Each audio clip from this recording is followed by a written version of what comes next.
Good morning, everybody. Wow. Y'all showed up for a Monday morning light call, living in the extraordinary. Um, I'm so happy to see y'all here. Happy Monday. I normally go through and say hi to everybody from the light group, but there's so many of y'all on here, so this is absolutely amazing. Hello, everybody from Light who are our members. Hello, BTO community, and again, thank you for showing up. Um, How I typically dive into these calls, I'll just go on a tangent and I'll just go until it stops. Um, and we may do some of that today, but I'm also guided to share a story with you. And it's a very deep and personal story. And this came up for me again the other day of an experience that I had right before my father passed away about 10, 12 years ago.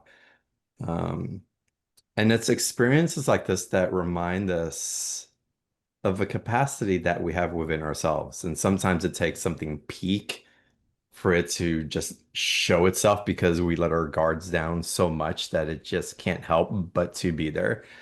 Um, and other times it's a buildup of things that are in us and but it's ready to be recognized. And I'm sharing this with y'all because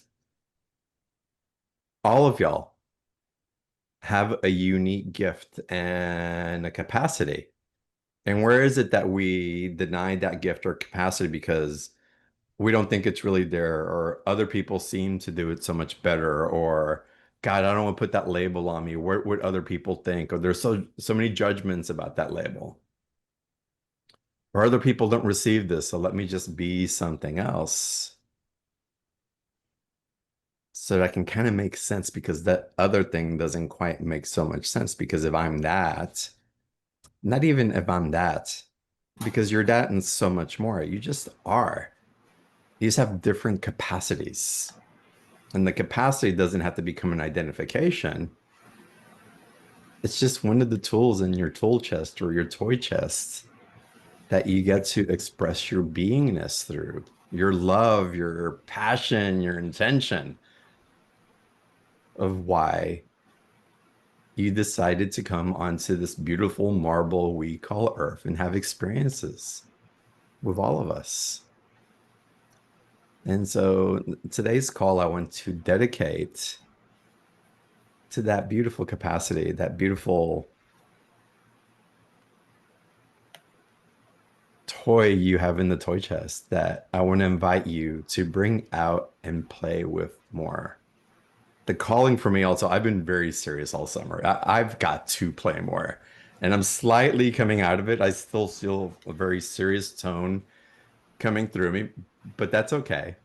We're getting into a new season. Also, I'm getting into a new season. I'm feeling other people and in our community, friends that are getting out of a little bit more of this hibernation period that that I've personally been experiencing.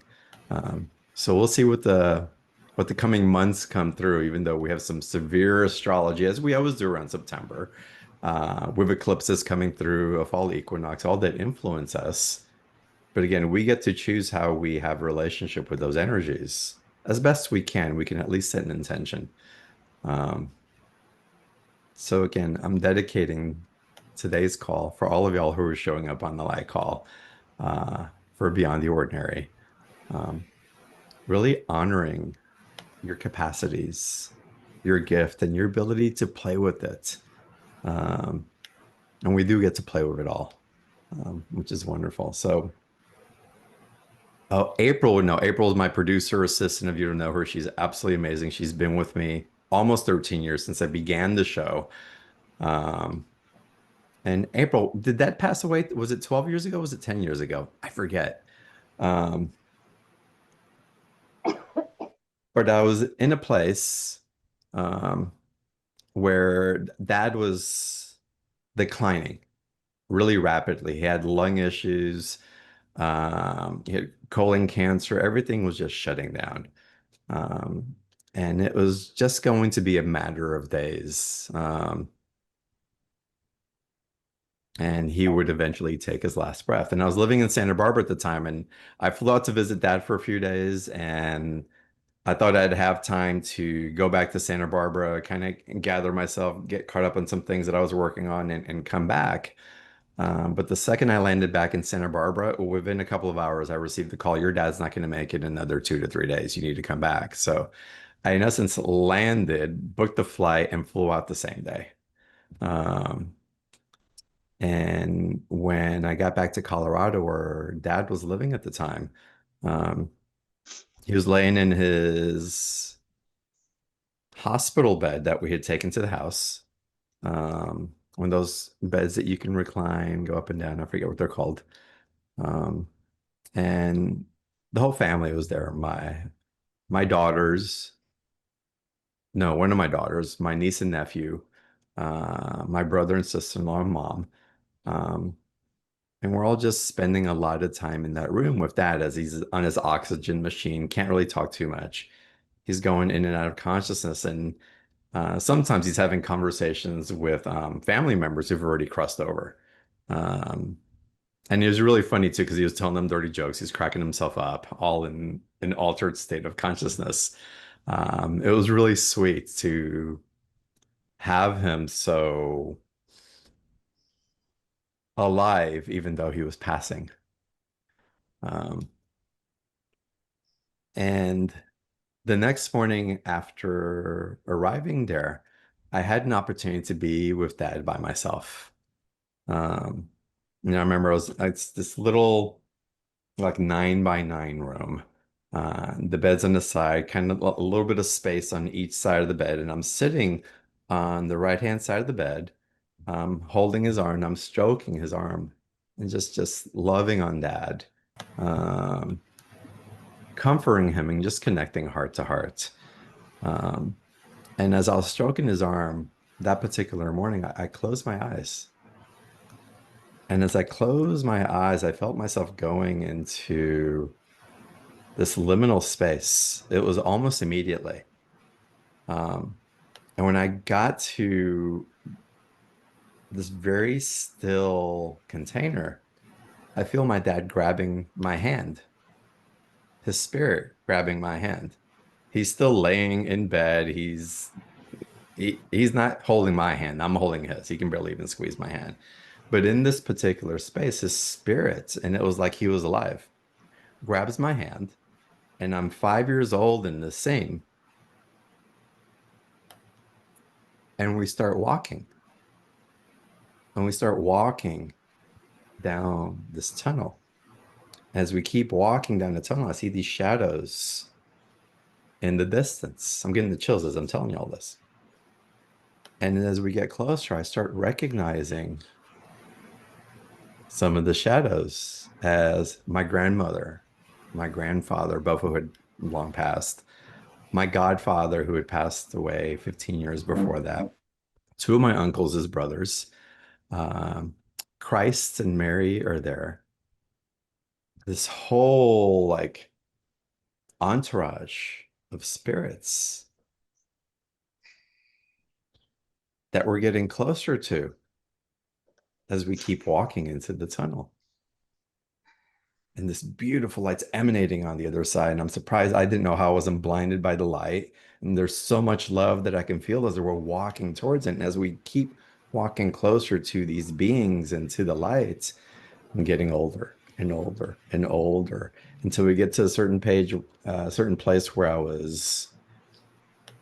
guess I was about 48 years old. I'm at that age with dad, and we stop. And I look at my dad and I go, what are we doing here?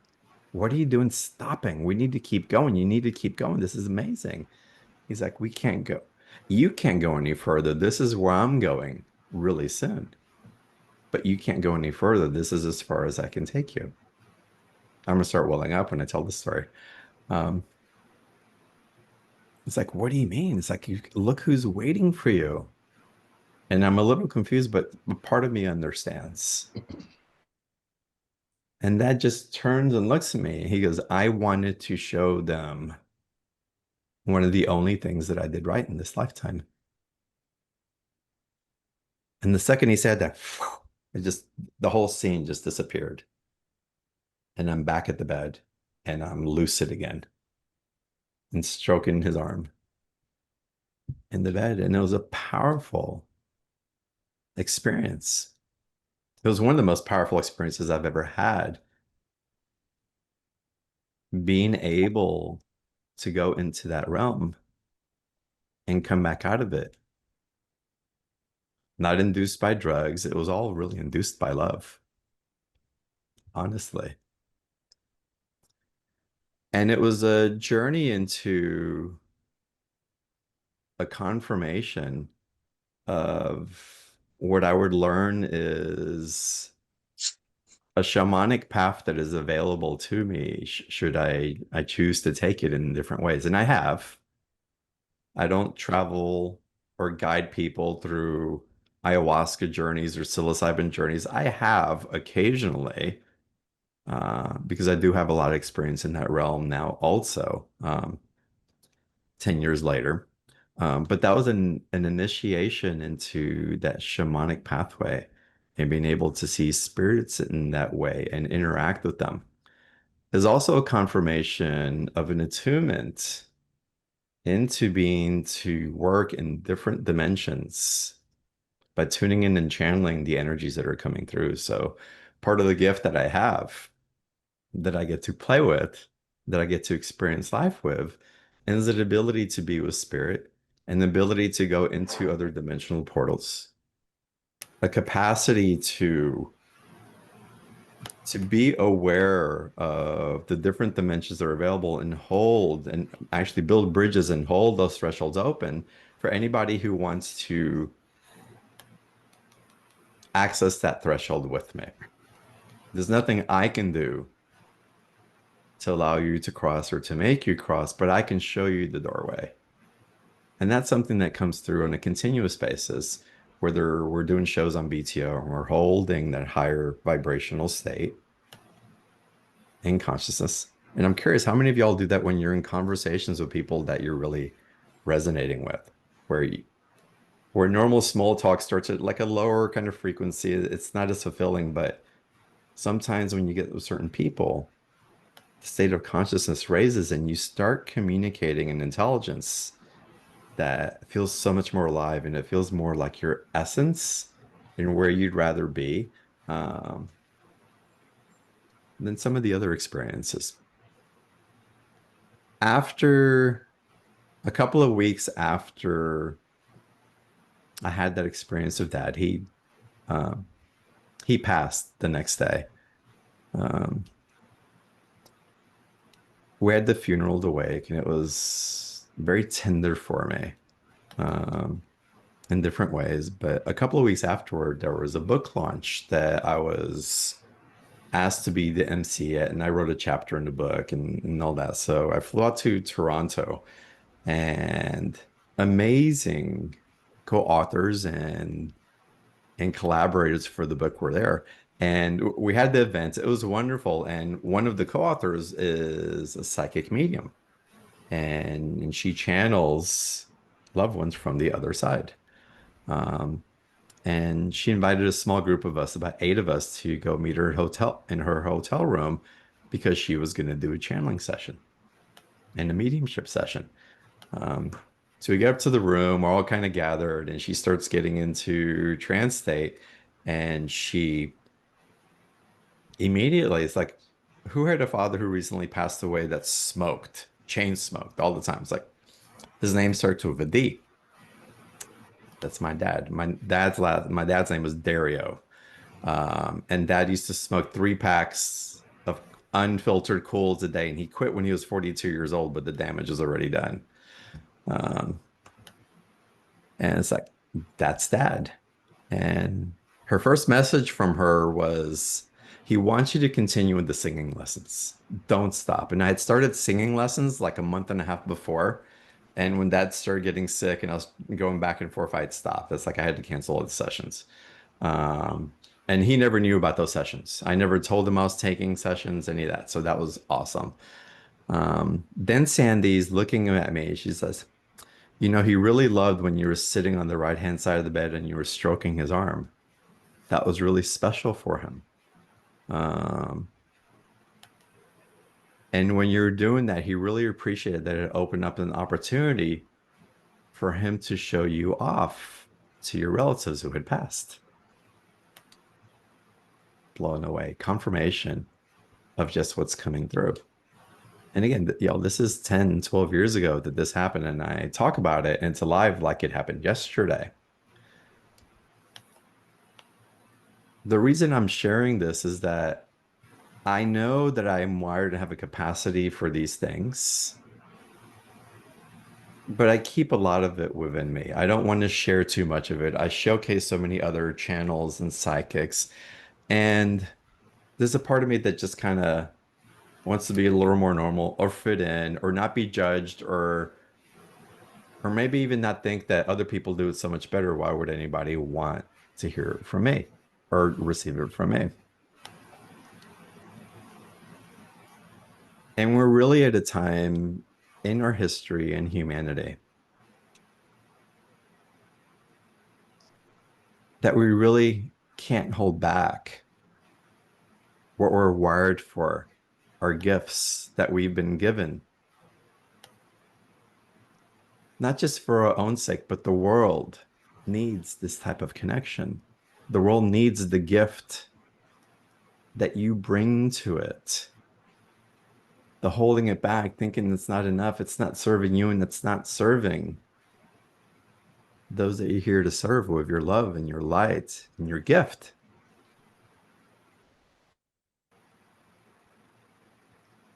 There's a lot of changes happening right now. Obviously, all of y'all are feeling it in different ways.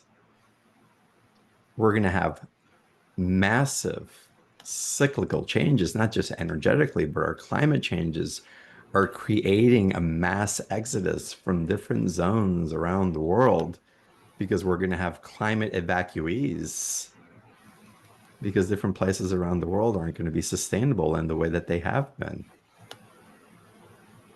We're adapting and we're being pushed into learning how to collaborate in ways that we haven't before because it hasn't felt comfortable and because we didn't need to.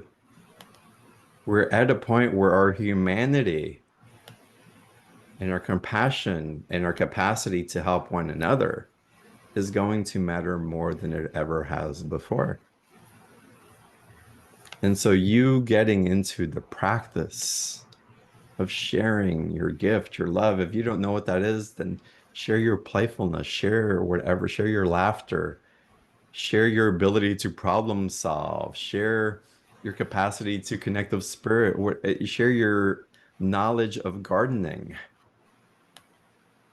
share your ability to organize things really well, to that you're great with children or great with people who are transitioning. Um, and in that sharing and your awareness of you outing that gift so that it can serve others, it brings something to you that many of y'all talk about that you're looking for but don't know where to find. Loves that illuminates your purpose. It gives you a reason and a why to get out of bed every morning of every day. We've been so inward and so comparing and so caught up with quick action and responsiveness that we've lost the sense of why we're here because we're so distracted and trying to pick up what others are saying that it is that we're supposed to be doing.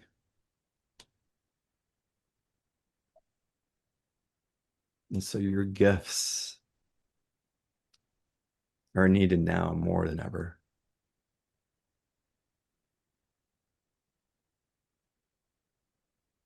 You will find where it's received only when you begin to share it and be okay with some of the places where it's not willing to be received. It's not rejection, it's redirection. It's all the universe and God aligning you with where you're supposed to be. Every time a situation says, no, not here, thank it. Because you don't want to do that heavy lifting. It's not supposed to be hard. It's not supposed to be challenging. It's only challenging when we try to fit the square in the round peg, in the round hole.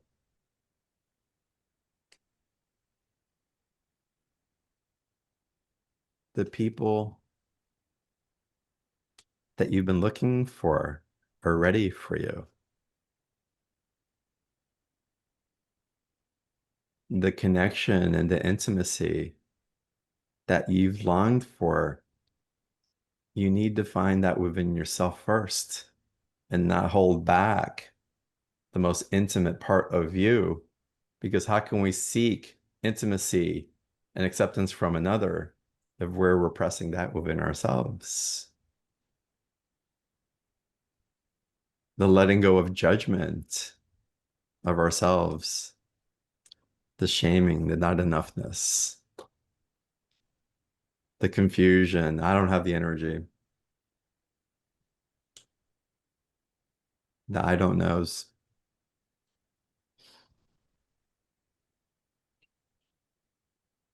Practice sharing your gift of laughter, your gift of connection, your gift of organization, your gift of connecting a spirit, your gift of having beyond the ordinary conversations with others and inviting people to discover what you've discovered.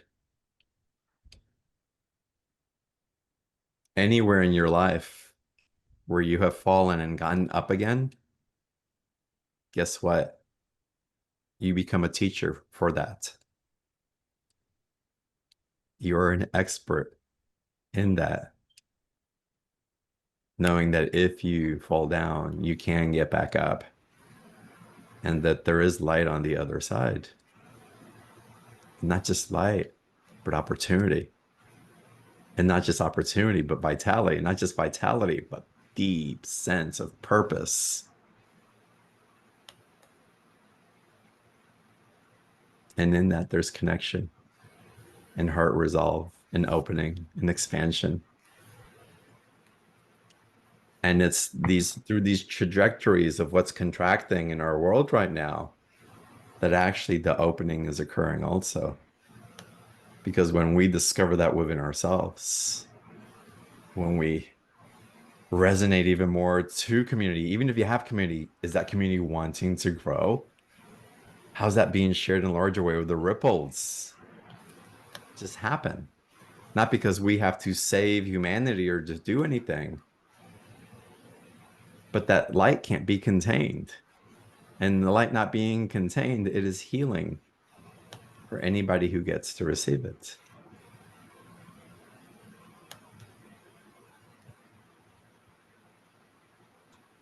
We're in a place where there's a lot of divine flow that is guiding us, unprecedented, not just in what's being created, but our capacity to meet it and to co-create with it. It's tremendous.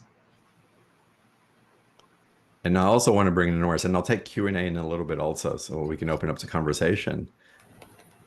I'm assuming most of y'all are familiar with soul loss,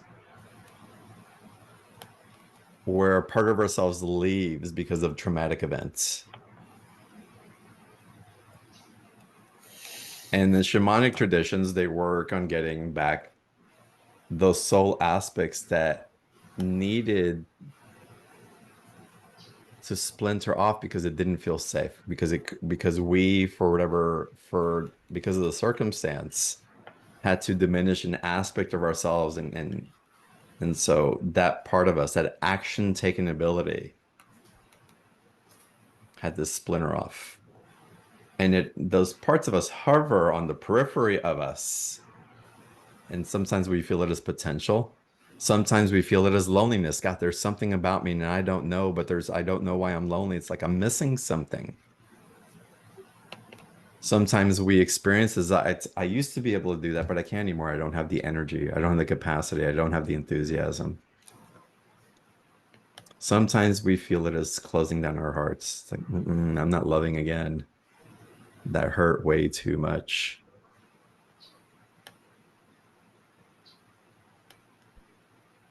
And a lot of times we've experienced soul loss, and this is so subtle when we're in fear. We experience soul loss when our nervous system is in flux and we're in anxiety and we tell ourselves that we don't know how to get out of it.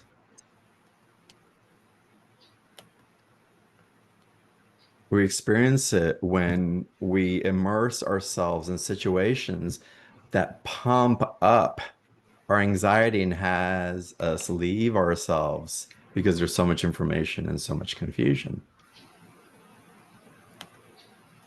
And I'm sharing this with you so that you can become empowered and aware that wherever that fear, anxiety, nervous system flux comes in a way that's not serving you. Because sometimes anxiety and fear does come as a service. It doesn't linger for a long time. It's a stimulus that can act as a way to really protect us and guide us in different ways. But if we have that constant fear, the shutdown, the action taking ability that's been taken away because something keeps running through us, that's the fear, the anxiety, the nervous system disrupt that I want you to be aware of.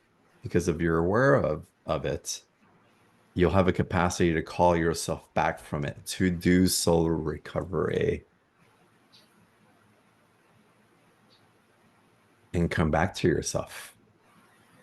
If you're aware that there's action taking abilities, vitality that's being drawn off and away from you, you can become more aware of whether you choose to be in certain environments or not.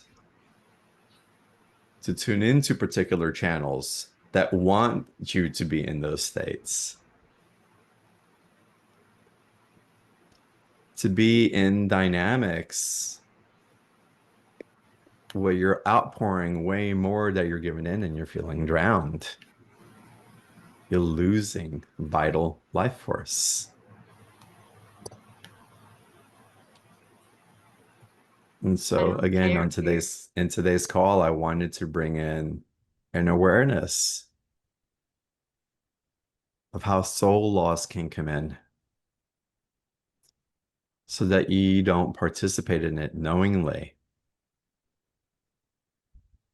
without knowing part of the implication and how it really affects you in a profound way. And as we're calling in and anchoring in more of our light, as the amplification, our bodies have been preparing for a long time with all the solar flares, the Schumann frequencies just going whack in different ways, the astrology opening more portals and thresholds for different dimensions that we have access to. If we can resonate and hold the frequency of those particular dimensions. A lot of times we get presented with the opportunity to experience the dimension, but we can't really cross the threshold because we're not really harmonizing at the particular tone that's on the other side. It'd be like crossing through a wormhole and having the wormhole collapsing on you. That's why sometimes also we glimpse those other dimensions and come back and it's acclimating, it's getting attuned and getting used to a capacity for consciousness and being and creating and illuminating more of our gifts, of your essence into those places so that you can hold that frequency more steady. And then it becomes more of where your consciousness can draw and reside from, even though you're still having, of course, your 3D physical world. And so we're not here necessarily as humans, at least not in my opinion, to go through the different dimensions and then reside there for the rest of our lives. I believe that you and I came here to demonstrate as examples and beacons of that light how it's possible to bring those energies into this human form and create an extraordinary world to live in where community, self-expression, where the balance of prosperity, where educational systems and governance work in all our favors, really articulating an opportunity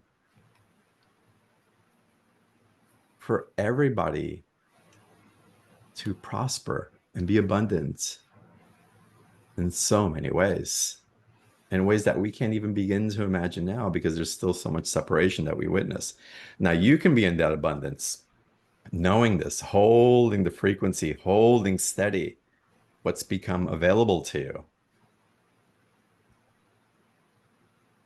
And I implore you to do the best that you can to allow yourself to be loved as much as you want to be loved, because the richness that is available to you is meant to be received. The more that you succeed, the more that we give, that you give the opportunity for others to succeed. And succeed is a whole different word with a whole different meaning, as with abundance. It is a quantum energetic of your capacity to be in the field of non-local reality and to create based on where you're focusing your attention an outcome that if it is in resonance with the energies that you're creating with, 5, 6, 7, 8, 9D, if you will, then the articulation of your creation shall be made manifest. And I want you to hold that space as you go into anything that you're wanting to create in your life or experience. Anything. And I would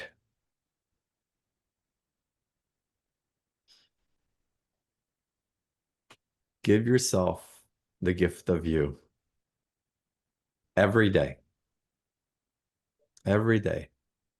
in quiet space. It's just you and nothing else, unless it's nature. But put yourself in an environment that's truly supportive. And I want it to be a very still space. There's amazing guided meditations and teachers and music and all that, but I want you to turn all that off. It's a practice of deliberate solitude, of just being there, just listening and breathing yourself in and breathing yourself out. We're not trying to access the angelics, the galactics, a quantum field that is part of your environment.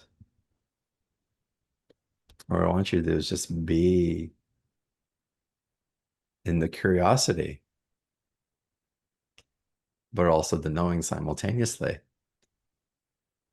of who you be and your experience of you in that stillness. And as you sit through that stillness, after a few minutes, start having a physical sensation of our environment around you. For many of y'all, like I feel y'all so deeply in this call. For so many of y'all, you're going to get into that 0 point very quickly.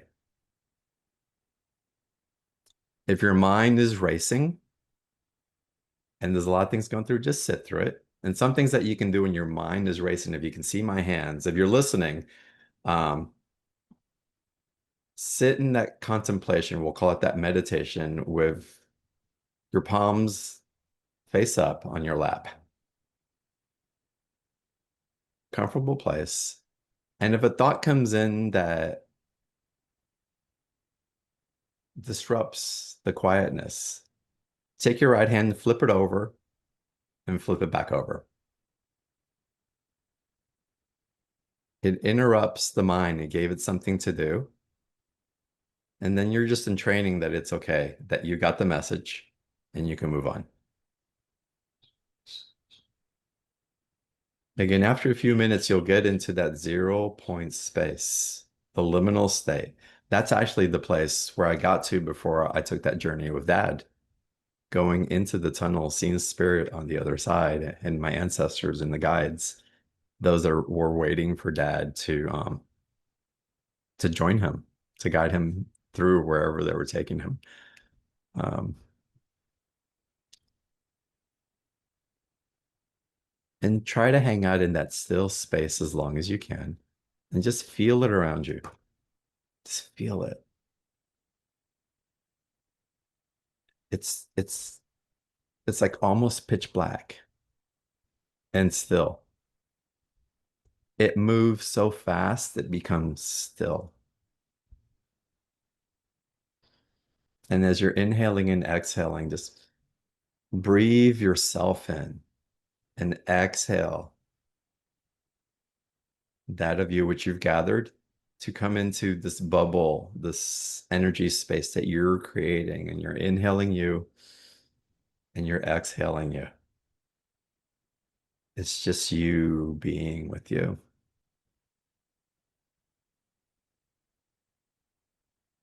When you get through, then see what comes up in your heart. Feel emotions are thoughts, but the thoughts are heart-based thoughts, not mine to do or I need to get somewhere thoughts.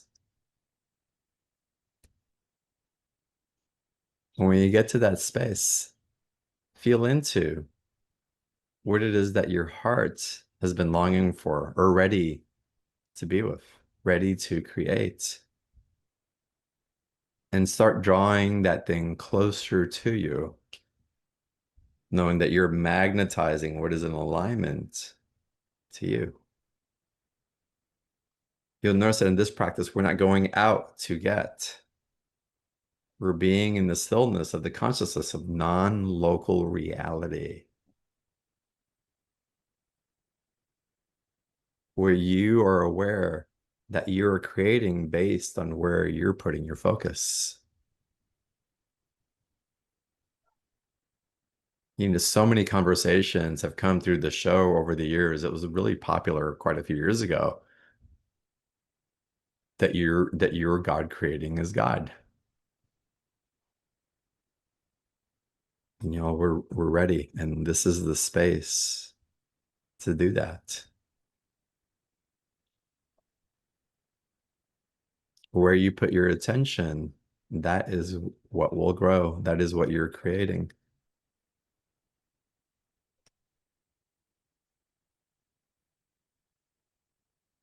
And be really selfish in this space. Make it about an opportunity. Make it about something that is expansive for you. If you want to say prayers and send healing energy to those that you love, do it without expectation. Honor their journey and their choices. You can amplify a field for it to ripple out, but you're not here to change an outcome for another.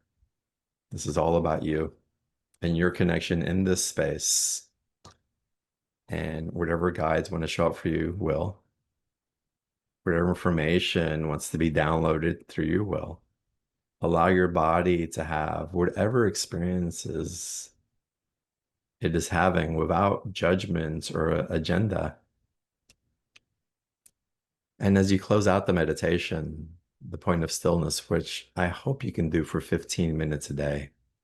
If you do that for 15 minutes a day, your capacity to hold that space and to direct your energy into creation will become exponentially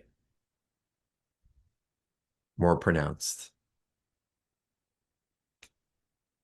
And very soon it just becomes part of your walking experience. You become the walking meditation.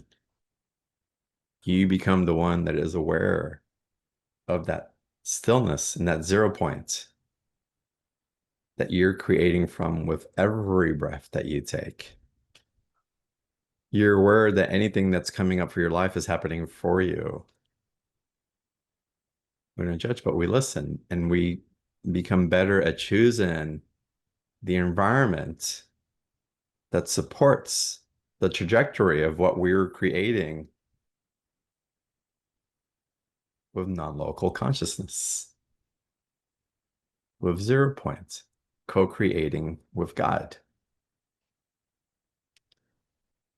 And we have the capacity to hold that space now in a way that's greater than we ever have before.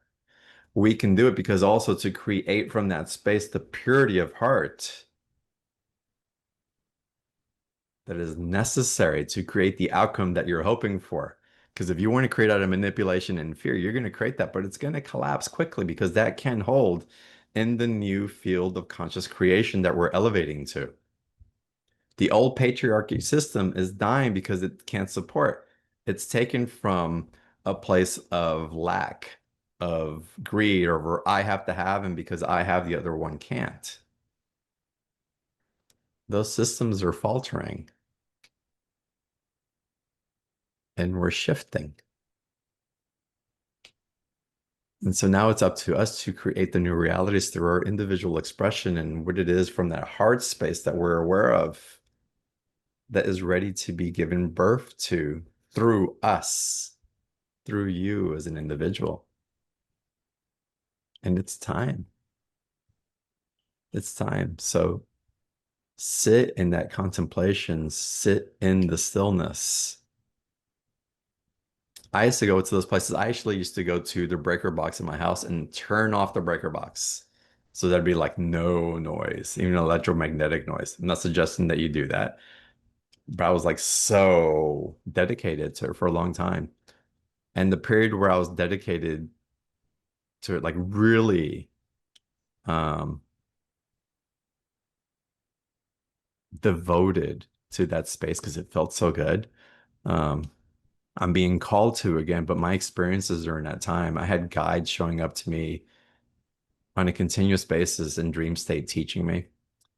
My capacity to see auras in other people's energy field, just it was through the roof profound. It's like I used to see my hands just light up. Um, the synchronicities that would show up guiding me where something wasn't working and towards something that was. And then how quickly the manifestations of where I was supposed to be and how easily that was facilitated occurred were extraordinary. And I was doing that practice again in that devoted way probably about 20 years ago. And it's calling deeply now. It's not just calling for me personally, it's calling that I share it with as many people as I can. Because this is where we're creating our lives and our reality from now. You have the capacity to tune in and to share your light and your love, and we're ready to receive you. We've been waiting to receive you. We're willing to receive you. Your challenge is, are you ready to receive us? Are you ready to receive our love directed towards you? Are you ready to receive being seen? Are you ready to be called up and called out and encouraged to ignite that drive and that passion and your purpose in a way that will impact you for the rest of your life?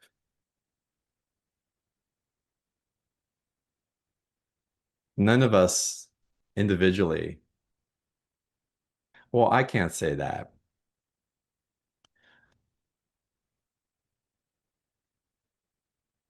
You don't have to worry if you're here to save the world or not. But collectively, we're shifting timelines of potentials that could have been really devastating. We're making choices and lifting consciousness so that I can be awed and wowed by finding the solutions for the problems that we created.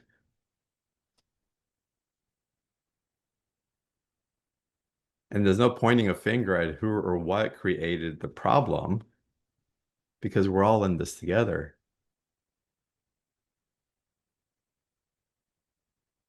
What we're being invited to is like, hey, what are we going to do now that are aware not only of our choice, but how are we going to take action with that choice? And again, it all starts with us opening to demonstrate and be your love, open to experiencing your love reflected back to you, calling back in the soul fragments that are ready to come home,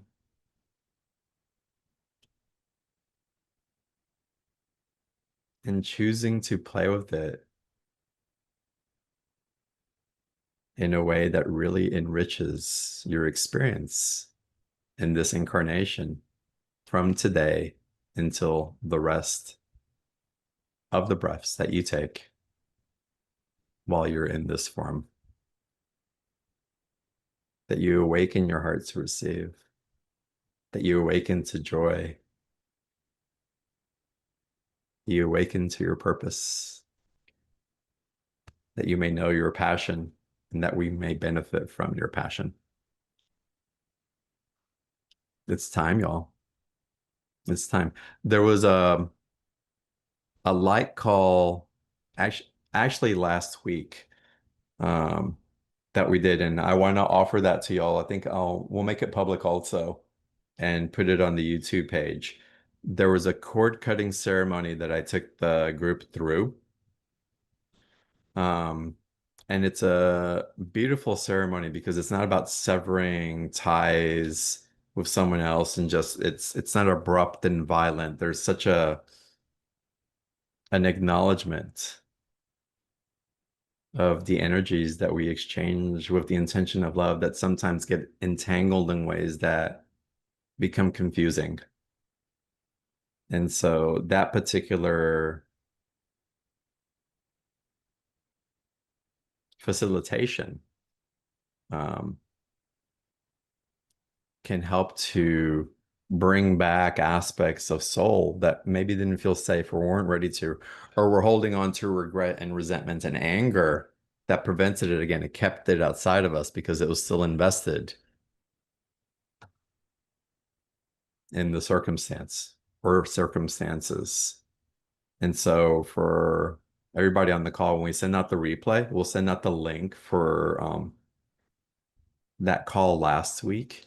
And if you're interested in that cord cutting ceremony, it's quite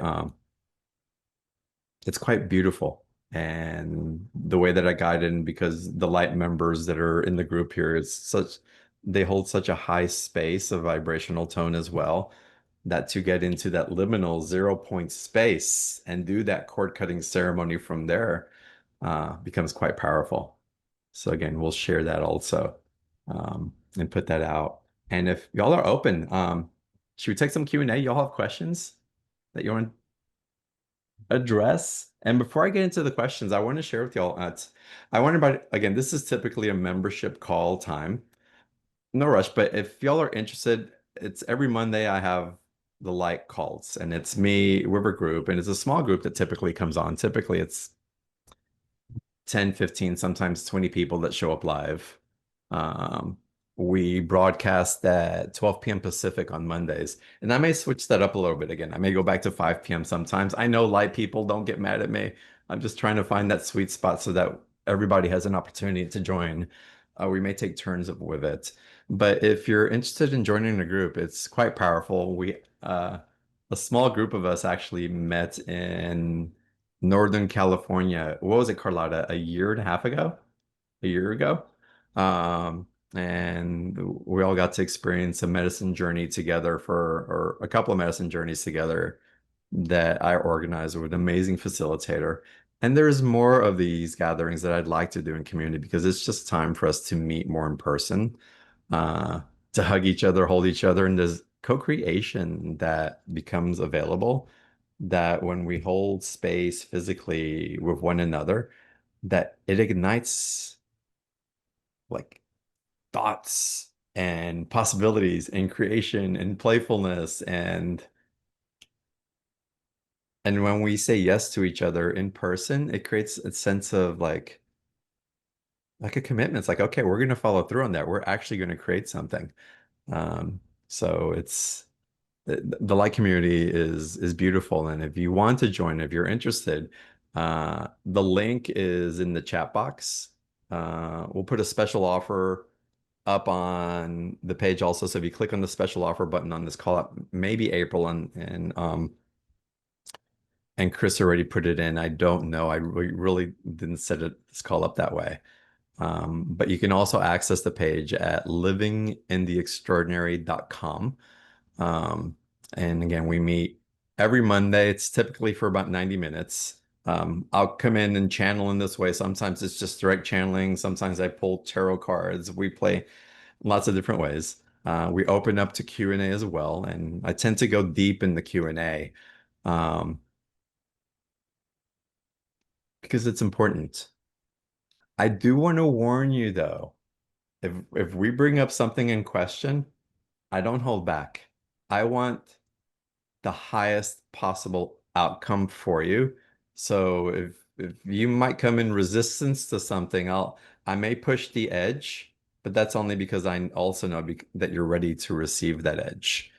Um, I don't always say that I have the answer, um, but I'm pretty amazingly tuned in. It just comes through. So again, we go through all that on the calls. We meet 4 times every month, and it's $39 a month. It's month to month. Um, cancel anytime, stay forever. We've had people from the very beginning. I think we've been doing this 6 years now. It's time flies. I forget how long I've been doing the live group. Um, but anyway, I want to invite you to that if it calls you. It'd be wonderful to have you there. Um, to join us on here. And let's see who has their hands up now. Um, I'm gonna start taking questions. If you guys want to ask any personal questions, you can type it into the chat box or you can raise your hand and we'll start getting into some Q&A. Um, and let's start with you, Jenny. Welcome to the call. It's good to Thank have you, you on here. John. I didn't know this was a big public call. I was like, so many people are here. This is awesome. I just wanted to ask you a question about when you were talking about when we were younger or trauma was happening, our souls would leave to keep us safe. Is that No, so? our aspect leaves to keep itself safe. Our It kind of aspect? says it kind of says see you later, like your 3-year-old will say, I am out of here. Okay. But you still go on with life and you're still doing your thing. And so what do we do to call in that part of your 3-year-old that says it's not safe to be with you? How can I trust you? Are you really going to show up for me? Can you really protect me? Are you strong enough? Are we sure it's not going to happen again? And so that's that soul part that has left that says that dog bit me. I'm not going to go around dogs again. Forget that. So my question is, and thank you for clarifying that. So when that 3-year-old our aspect goes away, a lot of the different scenarios I remember, it's all blank. I don't remember very much, and I'm wondering if you are able to do your soul healing and bring back all of yourself. Have you experienced remembering more detail of that time? Yeah, what happens and this happens for clients sometimes. I've definitely gone through experience and what I love and don't love about myself simultaneously. Um, and human design describes my personality so beautifully. I'm a 3/6. Um, so in the 3/6, I'm the martyr leader. I have to go through everything first before I can teach it. Mm. I have to fall down 100 times and then I can share. Um, so I have fallen down a lot of times on these journeys, but I've also picked myself up and gone to the other side so I can share from that. Um, when there is an energetic vibrational coherence, a vibrational match of where that 3-year-old left. It's like, oh, wait, you've gained your strength back. You're more confident. You're going to show up for yourself. You're not going to abandon me. You're not going to run away and leave me behind. And again, this is just, these are like very basic general type of conversations, you will, that might happen with our 3-year-old. It's not safe. You don't love me. It's all those. When you start becoming a vibrational match to really meet, it's like, I can hold you. I'm not going to abandon you. Um, it's, it, I am more than enough. And because I'm enough, I can hold you and being enough. It's like your 3-year-old is witnessing you holding and being what she didn't think that you could be. And it's at that time that she has the capacity to come back in and reintegrate with you. Oh, you're safe. You are going to hold me. She's been missing you as much as you've been missing her. Actually, probably more so because she was aware of that separation. You've had to continue. So you have these energies, the soul hanging out over here. It's like, when are you going to come back for me? When are you going to come back for me? When are you going to come back for me? When are you going to choose me? When's it going to be safe enough? When's that person going to leave? When are you going to stand up to them? It's in different ways. Um, And again, when you hold yourself, it's such a steady pace because you've overcome the limiting beliefs that said that you couldn't, or you're no longer willing to be in the abusive relationships, or you've been around enough dogs again that you've petted them and know that it's okay, you're safe. You're smart enough to not approach an angry dog, uh, but you can also open your heart to receive the tenderness and the playfulness and the sweetness around being around animals in the way that they can really support you, um, and play with you and be there with you. So you start gaining that confidence back, and so there's an integration that's possible. Um, we do that as we do our own healing work, but there's also journeys that we can go on. I can guide you through soul recovery, deep forgiveness, and I do that sometimes in one-on-one sessions. I don't take on a lot of one-on-ones. Um, it's few and far between these days. Has been actually for a long time. It can happen in shamanic journeys with plant medicines.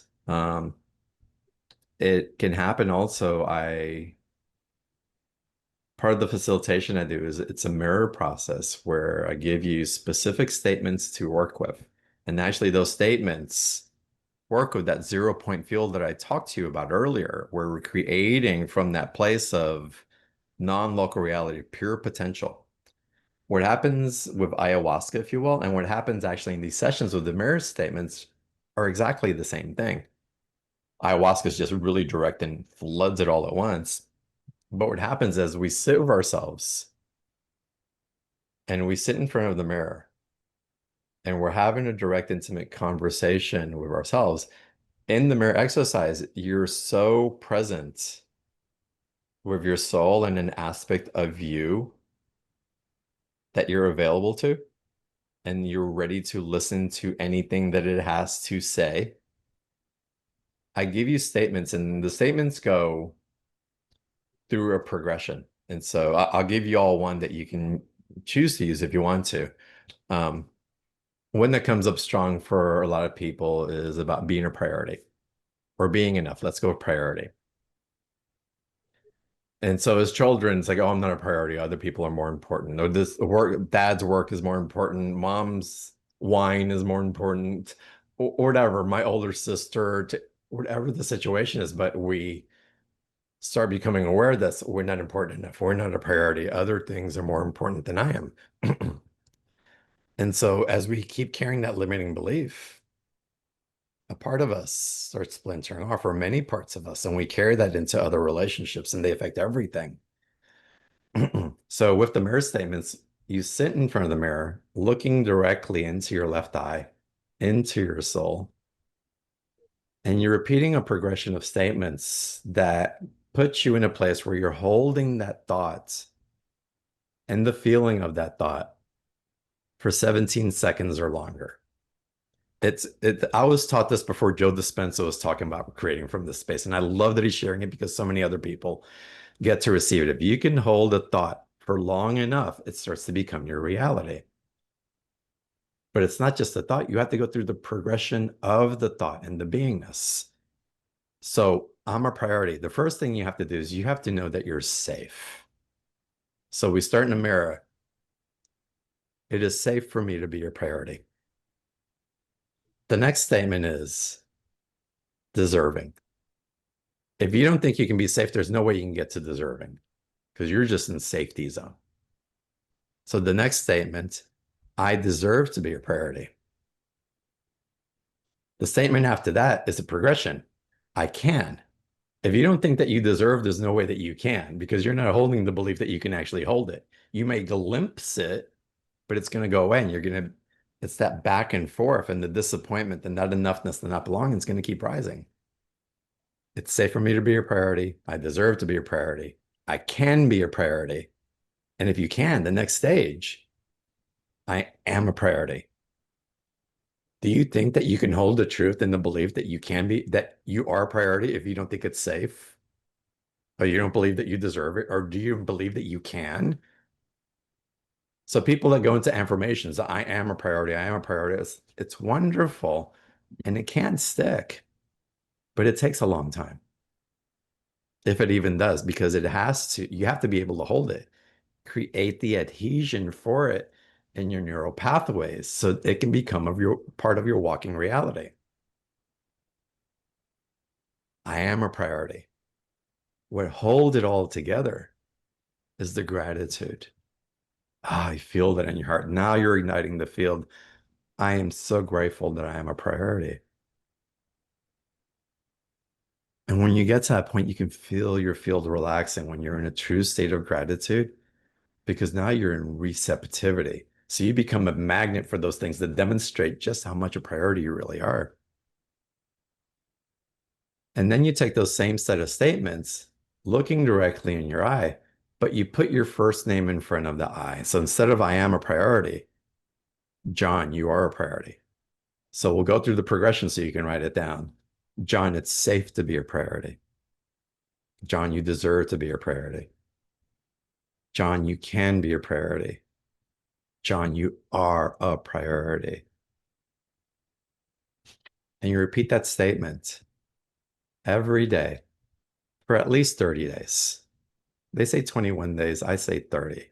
What happens as you're going through this process that's similar to ayahuasca or plant medicine is that you're triggering your amygdala, where you store trauma and pain. And there's a chemical release that happens in ayahuasca where there's peptides that get released into your brain.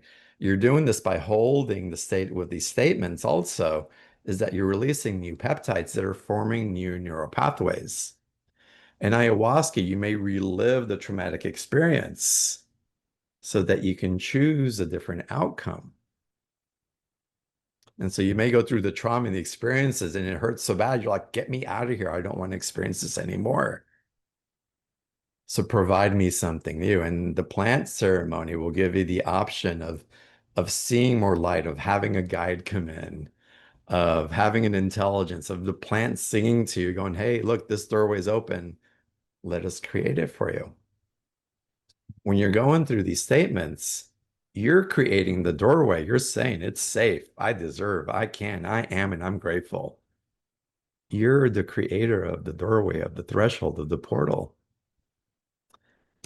And so you start flooding those peptides into new neural pathways. You're forming a new belief pattern. What happens when you form the new belief pattern is that the peptides that were feeding the limiting belief, they atrophy. They dwindle because they're not getting fed anymore. And so you start walking around with the awareness of the priority that you truly be. Now, will some people consider you a priority? No, they're still going through their stuff, but you're not going to have the same type of relationship because you're not making it about them anymore. And either you learn compassion and tolerance, or maybe they're just not meant to be in your life, and both are okay.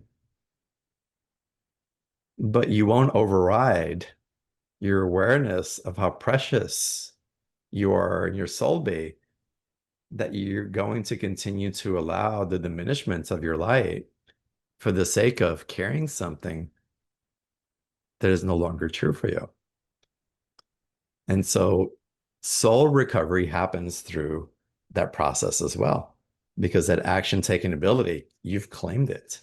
In plant medicine, soul recovery happens because you've created a new place for that energy to hang on to. It's very direct and very profound. I think I'm at over 70 ayahuasca journeys. Um, and and almost as many psilocybin journeys and other things also, but I was meant to be initiated in that.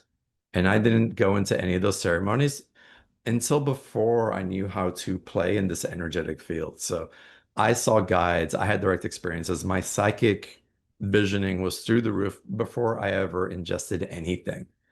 And so my capacity to go into the depth and the darkness of the shadow is just as profound as my capacity to go into the light and into creating with divine beings. And it's all a beautiful cycle of creation and honoring and respect of reverence in all of those realms. But again, that soul aspect and the recovery, we do. We go down into the dross. We go down into the shadow. And it's important because there's gold to be mined in those places. Those things that we feared and those energies that we have feared the longest become our closest allies as we integrate them. They become our most powerful allies, actually, because they hold the field that liberates the slingshot capacity to emanate so much more light. We can't run away from them. We have to integrate them. And that's when the soul recovery becomes available as we go through the process and through the different rituals and ceremony and initiations to bring them back into the light. It doesn't always have to be dark and hard, but there is a certain point where there's just no avoiding the darkness and how scary it can be. Long answer to your question, Jen. Yeah, awesome. All right, let's continue here. Let's go to Heather now. Heather, welcome to the call. Hi, John. Thank you for taking my call. Hello, Of everyone. course. It's good to see you. It's wonderful to see you too, and to Mm. see you and your glory Ah, hosting and your gifts because I'm just very grateful. Thank you. mm. Um, I a question I had for you is I have experienced plant medicine one time so far, and I was in a state of surrender where it was just, I was like, could not do anything but just lay there and just be not really, I didn't really see much, hear much, feel much. I just kind of was just like, all right, it took me over completely. And so I got a sense of, okay, my message was a surrender, meaning you're not in control here and you need to stop focusing on I have to do this from the mind, I have to do this, I have to do this, I have to do this. So I was wondering any take on that from you as far as is there something else that you can sense that I'm holding on to that I need to surrender more to during this phase of my journey? Mm. First of all, it's very common in the medicine journeys to be where nothing comes in, but the intelligence of it's still working with you. So it was not for nothing. I can promise you that. And plant medicine journeys aren't for everybody, y'all. Um, they just aren't. And so you really have to tune in. And for me, it was a calling. It wasn't like I need this so I can heal something. It called me. That's a whole nother story I'll tell on another call. Um, the guidance I get for you, if I may, Yes, please. trust is a big energy for you, is what I get. Mm. Trust. Worry not so much about who you can trust and concentrate more on learning how to know and trust yourself. In the trusting for yourself, you will be able to navigate no matter what comes. Do not invest your energy in trying to figure out a field to know if it's safe or not. Enter as you are, knowing that you are safe within you. Of course, you're not going to step out in front of the bus when it's crossing. You're going to look both ways. You're not going to put yourself in an environment knowingly that it's going to harm you or around others whose reputation is to take from others in a very disharmonious way. So you already know that.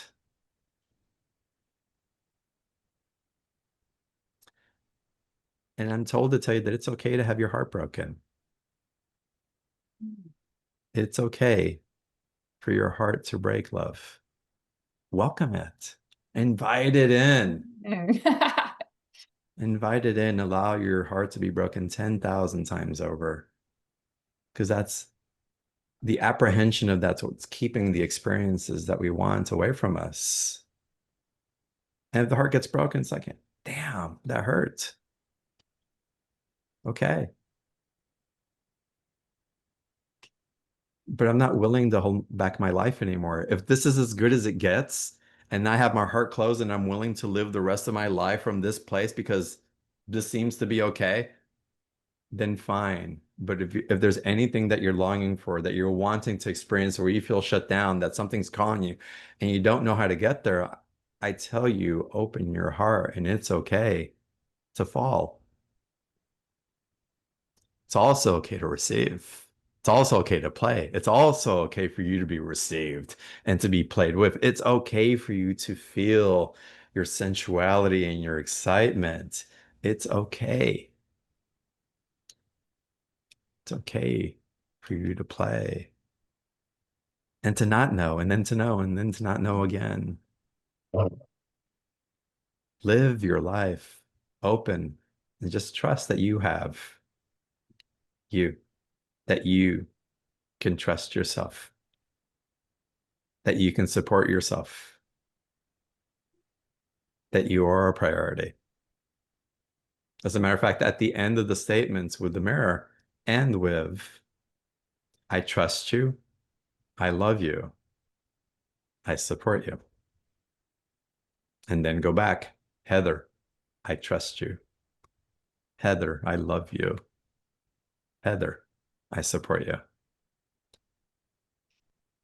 I hope that serves you, Heather. Immensely. Thank you, John. You're very welcome. All right, let's continue. Rosemary, let's go to you. Welcome. Hey, thanks muchly. Rosemary. Thanks muchly. Um, I always love the things that what happened to my hair? Oh, there I am. The things you have to say and the guests you have on. And the question I have for you is, I think I asked this once before. I do want, I am looking to be a contributor to life and to express my intuition and my I forget the word. Anyway, I seem to have a little challenge with feeling either angelic community or whatever it is I need to feel to move on in life. I'm not sure if I'm asking this question correctly, if I'm not right or wrong, but Mm. if you get my drift. I do. The first message I got from you came very clearly. Ah, Rosemary, what if there isn't a problem? I hate to, oh no, I don't want to be, yeah, but okay. If there isn't a problem, If there's then anything there's, that needs to be fixed, anything else that you need to access, anything that needs to be removed so that you can do something, what if none of that existed?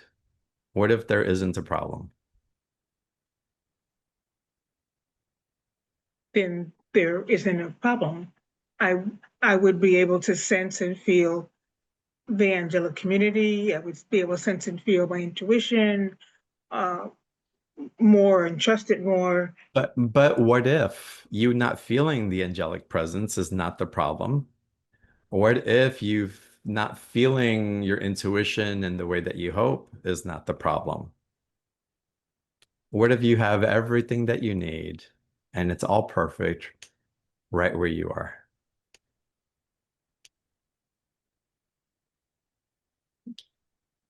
Then it is what it is. In that And sense, yeah. and if it is what is it at this moment? Meaning my ability to relax into the presence and now um, is something that I can allow. It's something not only to allow, but the calling for you is really to practice it. That is where it's coming from now. So again, when I took us in the transmission earlier in the breathing in that 0 point, again, looking outside of yourself, looking for that thing to come in so that you can. And I want to invite you to go back and do this 15 minutes a day and just breathe yourself in and breathe your light back into your own container in that space. Receive you, exhale you, receive you, exhale you. Look not outside yourself. It is all within you. And allow the perfection of you in the now, not who you're hoping to become, more connected to the angelics, more intuitive, not who you're hoping to become. Allow who you be now to be the gift it wants to gift to you at this moment. This is really beautiful, Rosemary, because what's also happening is that you're allowing me to demonstrate to community how we're projections so much. If the world is this, if that person's this, if I were this, it's all future projected. And if only that would exist, then everything would finally be okay. And I'd find a sense of relief in the suffering. And in the history of humanity, how far has that gotten us? Yeah, It's because the kingdom of heaven is within. It's not my quote. yeah, yeah, I get it. I get it. Right? Yes. And so for you, Rosemary, the practice of going into stillness, I would challenge you to do it for 12 days straight and come back on one of the calls and let me know how you're doing The stillness. with that stillness, with the being, not trying to be more intuitive, not trying to connect with the angels. I can tell you, you're already connected to the angels and you're already intuitive. Whether you can hear it or not doesn't matter. It may matter to you and be fun to experience it. Yeah. But they're saying it doesn't matter. We're connected to you. Yeah. It's, whether called or not, God is present. Whether your angels are called or not called, they are present. Allow that to be the truth in your heart. Really settle into a place where you can trust that, or at least welcome the trusting of that, and allow yourself to melt in the stillness with yourself. And I think you may be really amazed what comes through for you, Rosemary. Okay. All right, love. Thank you. Thank you. All right, Neil, let's go to you. Welcome, Neil. Thank you so much, John. Love your stuff. Love your show. Thanks. You've already said so many amazing things to Rosemary and to Heather.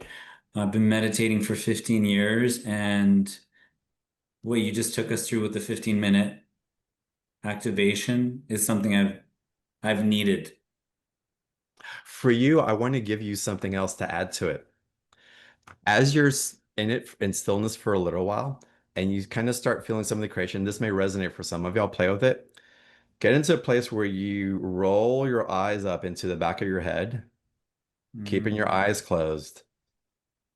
And Rosemary, this will be good for you. This may do something for your connection. But again, as you're breathing in and out, and it could be challenging, but try to roll your eyes up like you're looking up, looking at your third eye. And this is actually you creating a space for ascended masters and beings. It's a lot of times when you see the saints in pictures praying, they had that looking up with their eyes closed. That's what I'm inviting for you here. Anyway, I was guided to tell you that. Keep going. Tell me your question. Love that. I'm ready. What's next? What advice do you have for me? What's next? What do I need? What do you want?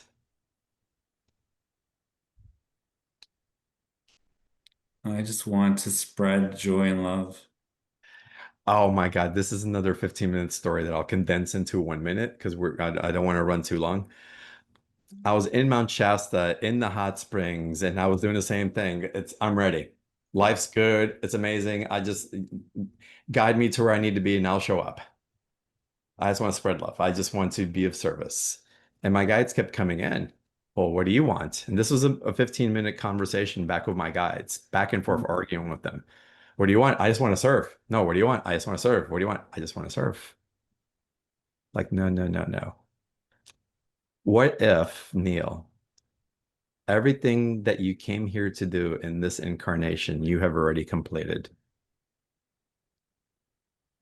What of your mission, your service of love, all the people that you were going to affect, that you said as a soul that you came here to serve? You're done. Neil, you're off the clock. You're retired. Your mission is complete.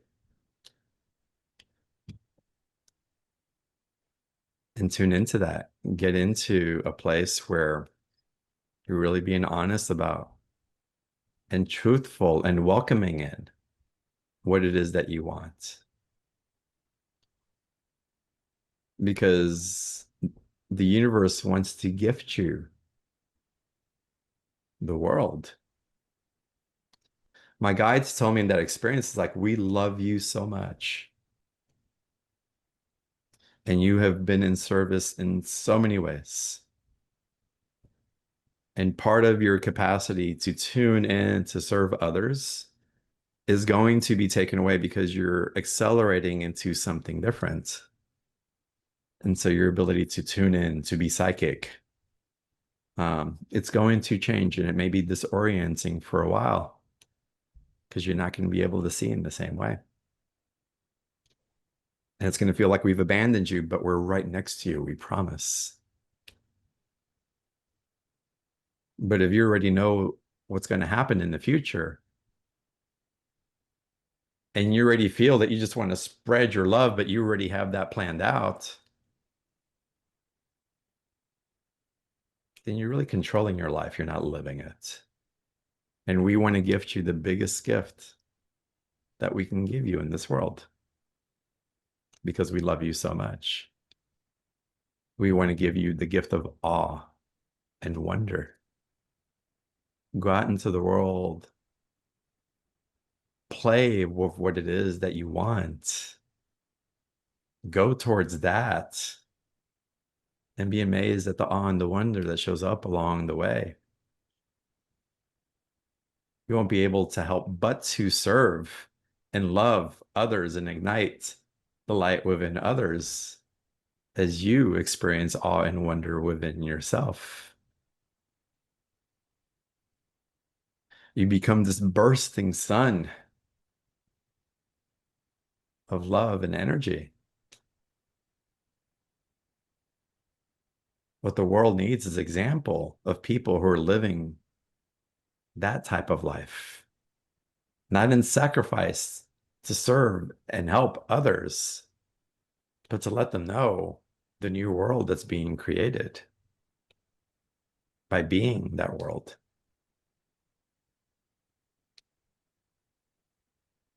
Yeah.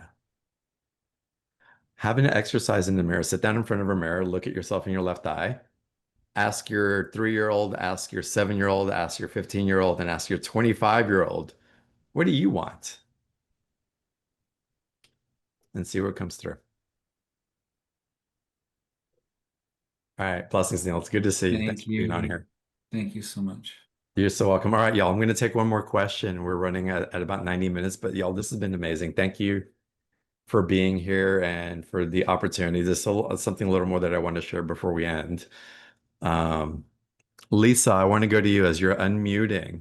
Y'all join us on the membership if you're guided to. Again, it's $39 a month, 4 times a month. Sometimes we bring guest speakers in.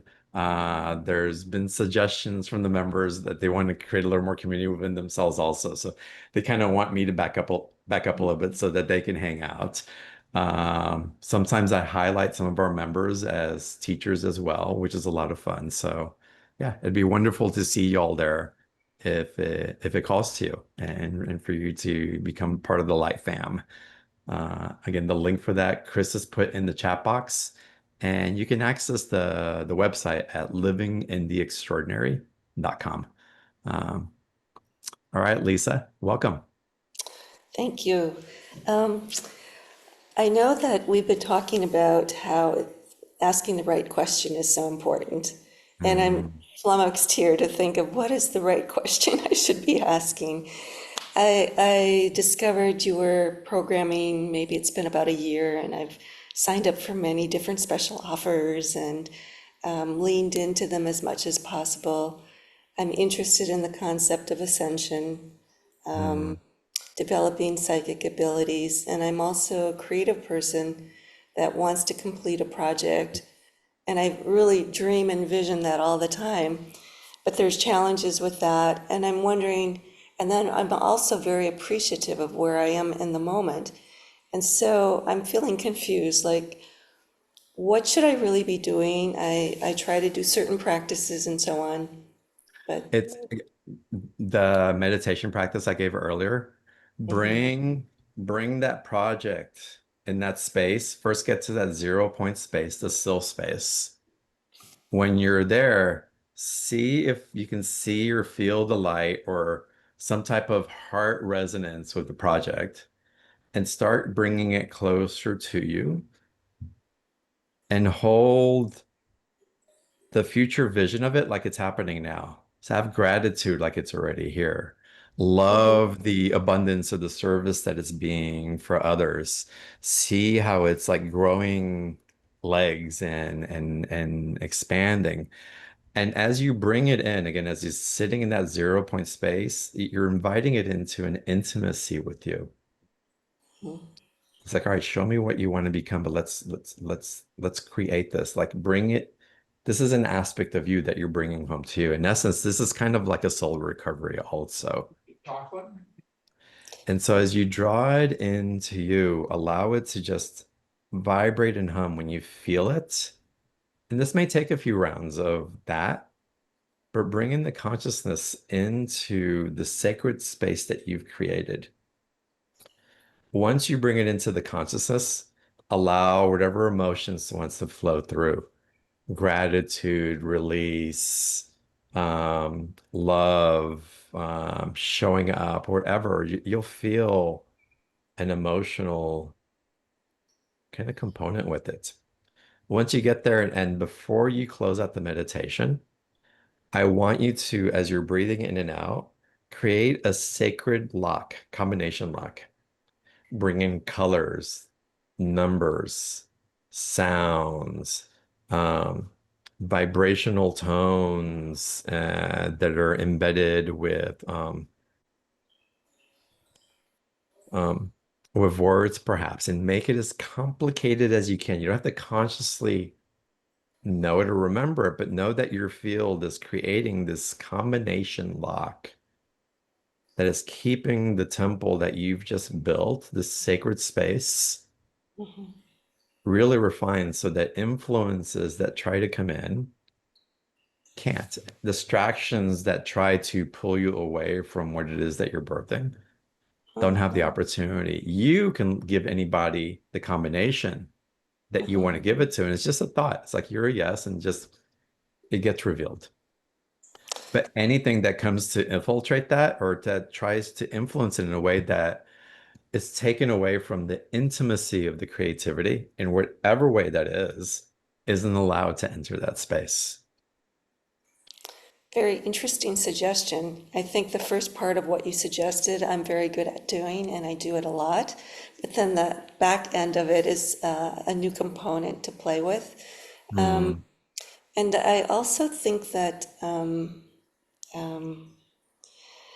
that there's a lot of elements to it. And sometimes I think, yes, I want all of those elements. And sometimes I wonder if I'm spreading myself too thin or, Okay, well, there you go. So yeah. this is where you have to take inventory and do this in a separate space. What is it that I really want? Do I really want to be that busy? Am I ready to devote that much of my time and energy into this? And if I don't, then that's okay. Then maybe it's not time. Let me put my energy where it does belong. Am I really wanting to invest the money that I have put aside there for something that I don't know that I'm going to want 3 years from now? Mhm. Maybe, maybe not. It's with any relationship that we want. You're beginning to date this project and you're saying, "Hey, I want to sleep with you." But these are kind of the ground rules of us being in that intimate space. I'm open to this intimacy and I'm great up to here, and let's great up to here and see what else comes through. Sometimes you just know this is for you. It's like you're all in and you're like, you're sending out wedding invitations. And that's wonderful also, right? But be honest in your conversation with that and what you're creating. Is this really what I'm looking for? Or are we just going to date for a while? Or are we gonna hey, let's do a 1 year relationship and see how it lands and maybe we'll move in together. Um, That sounds allow your, wonderful. oh, go ahead. Sometimes I think it's more of, I'm wondering, will I have the capacity to do some of these elements? And so I'm working on developing those capacities, but I wonder, maybe I'm never going to be that great to do it, Uh, or I won't figure it in out. in the 0 point creation field that I talked to you about earlier, invite those that are in resonance with the project. And those could be guides or those can be physical people. It can be money showing up from unexpected places. It could be a synchronistic meeting that allows something to flourish in a way that you couldn't have imagined. Be in a field of creation with the divine. You're not creating this alone. You're creating this with divinity, with God. Allow the support to show up in a way when you're ready, when the project is ready for the support to be received. Allow yourself to not be the one that has all the answers, Okay. but know that you're directing the capacity for the answers to come from different things as long as they're in alignment with your agreement with the divine in this creation. If this creation turns out that it's only for my personal good, is that good enough, or does it have to be? Absolutely, 100% no. No, I thought, I started Beyond the Ordinary 13 years ago. I just wanted to share with as many people as I could what changed my life so dramatically. About 2, 3 years into it, I was like, oh shit. It's like, I actually created this show for me.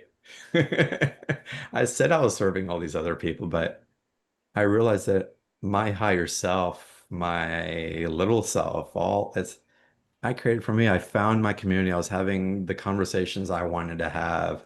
I was meeting people that otherwise I would have met. I found, I got into partnerships from the different, it was extraordinary, but love, it's fall into your heart.